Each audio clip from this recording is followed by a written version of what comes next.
इसका हम जो पाँचवाँ भाग है जो हमारे संविधान के की फीचर्स थे उसमें है सेकुलरिज्म। तो सेकुलरिज्म भी बहुत महत्वपूर्ण फीचर है हमारे संविधान का, बहुत महत्वपूर्ण लक्षण है, गुण है कि हमारा जो देश है वो सेकुलरिज्म यानी पंथ निरपेक्ष रहेगा। तो ये क्यों हमें संविधान निर्माताओं को ये संविधान में इंक्लूड करना पड़ा, इसका कारण ये था कि भारत में विभिन्न मत और मतांतर के लोग रहते आए हैं शुरू से। भारत में कभी इस बात को लेकर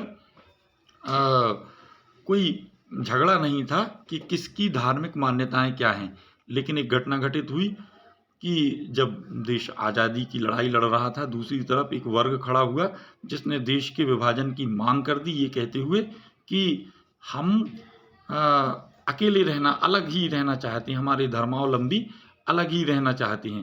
तो इस तरह से भीषण रक्तपात उत्पात हुआ उस समय इस आधार पर कि हमारी मान्यताएं ये हैं तो हम इस देश में नहीं रह सकते। और यह इसका अंतिम परिणति ये निकली कि देश को एक विभाजन झेलना पड़ा। जो हमारा पड़ोसी देश है पाकिस्तान, वो उसने वहाँ उसके जो कुछ नेता थे मुस्लिम लीग नाम की पार्टी के, तो उन्होंने इस प्रकार का माहौल उस समय देश में बनाया। और जो भारत को आज़ाद करना नहीं चाहते थे अंग्रेज और अन्य पश्चिमी देश, तो उन्होंने उस समय पाकिस्तान के जो पाकिस्तान की मांग कर रहे थे उनका भी पक्ष का समर्थन किया और फिर देशवासियों ने को एक विभाजन झेलना पड़ा। तो जो संविधान निर्माता थे उनके मन में ये था कि ये भी प्रश्न एक कठिन बन सकता है भविष्य में, ऐसी मांगें ना हों, कोई भी कम्युनिटी दूसरी कम्युनिटी को दबाए नहीं और अपने अपने धर्मों का स्वतंत्रतापूर्वक पालन करने का सबको अधिकार हो। तो ये फंडामेंटल राइट में भी इसको शामिल किया गया और फिर फंडामेंटल राइट्स में शामिल करने के कारण ये संविधान की आत्मा में वैसे ही शामिल हो गया स्वतः। लेकिन फिर भी इसको 1974 में पुनः इसको एक अध्यादेश के जरिए इसको फिर से शामिल किया गया और सेक्युलरिज्म शब्द को वहाँ पर एक तरह से इंसर्ट किया गया, डाला गया। तो इसको भी हम देख लें कि हमारे देश में धार्मिक मान्यताओं की स्वतंत्रता होगी। A secular state is one in which the state does not officially promote any one religion. यानी जो भारत का जो सरकार है, भारत की सरकार होगी, वो ऑफिशियली यानी औपचारिक रूप से किसी एक धर्म को प्रमोट नहीं करेगी, यानी बढ़ावा नहीं देगी। ये सेक्युलरिज्म के तहत ये व्यवस्था की गई। देखिए, हमारा देश विभिन्न मान्यताओं का देश है, तो सरकार सभी मतावलंबियों के जो धार्मिक कार्यकलाप हैं उनमें सहयोग करेगी।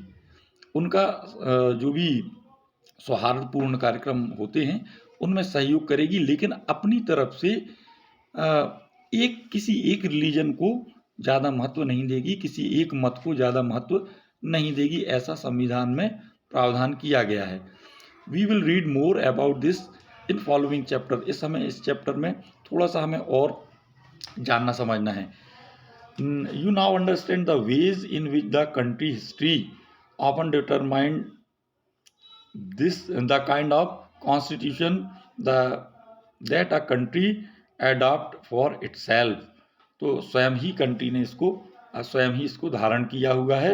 The constitution plays a crucial role in laying out the ideals that we would like all citizens of the country to adhere to। तो जो कॉन्स्टिट्यूशन है वो बताता है कि देश के लोग कैसे हैं, उसकी मान्यताएं कैसी हैं। तो हमारे देश की मान्यता ये है कि हमें सभी मान्यताओं को सम्मान देना है, और अगर इसमें किसी प्रकार का परिवर्तन होता है तो देश की आइडियल्स में ही बदलाव हो जाएगा।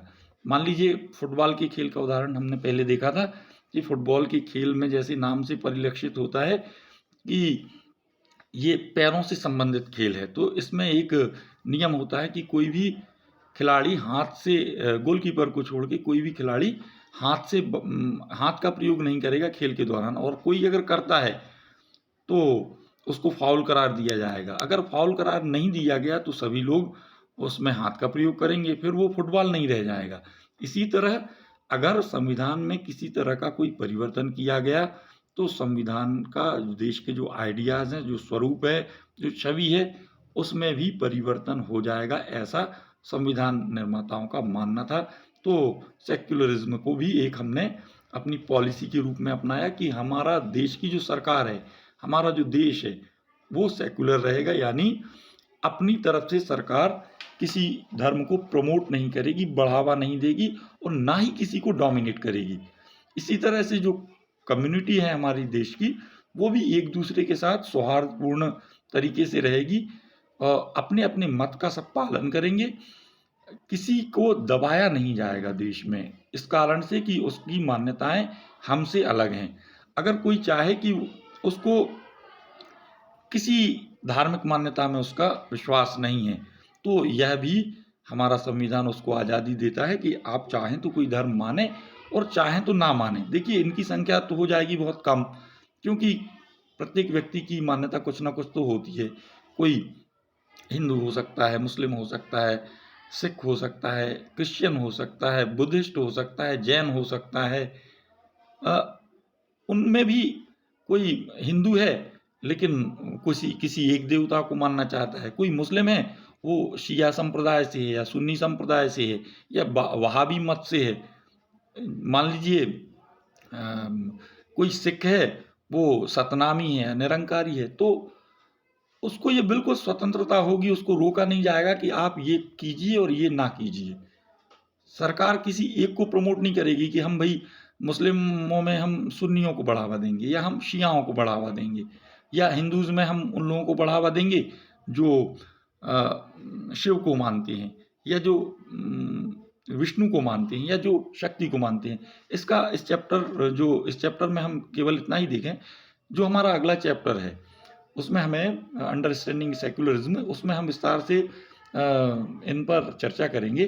तो अभी हम इतना देख लें कि किसी देश के कॉन्स्टिट्यूशन में जो उसके फंडामेंटल हैं, किसी के जो की फीचर्स हैं, अगर उनमें कोई परिवर्तन किया जाता है तो देश के आइडियल्स में परिवर्तन हो जाएगा।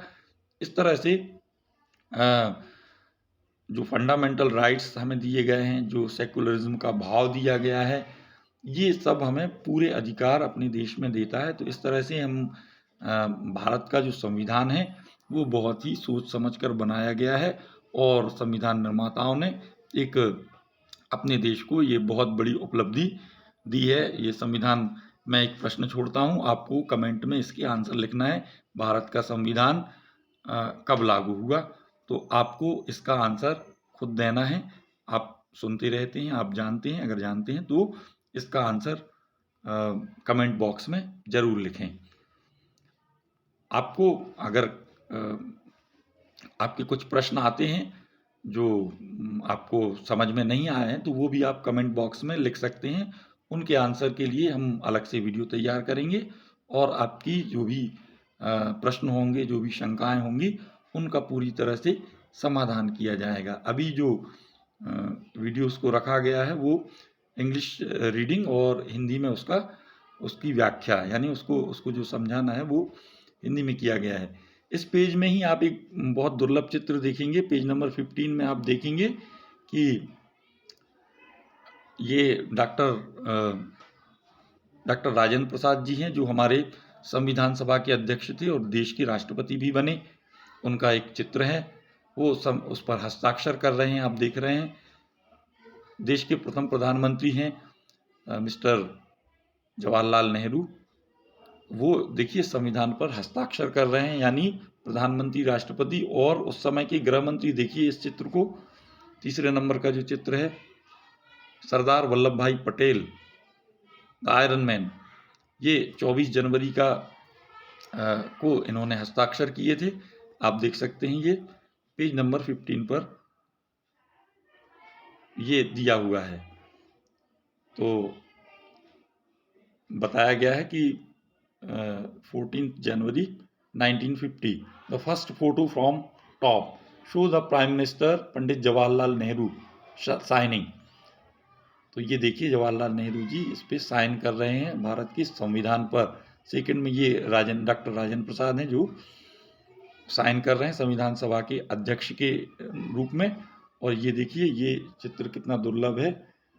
इस चित्र को हम देखें, देश के पहले गृह मंत्री सरदार पटेल, उन्होंने भी उस पर हस्ताक्षर किए। इनके साथ हैं Jairam Das ji Daulat Ram, minister for food and agriculture, जो कृषि मंत्री थे उस समय के, खाद्य और कृषि मंत्री।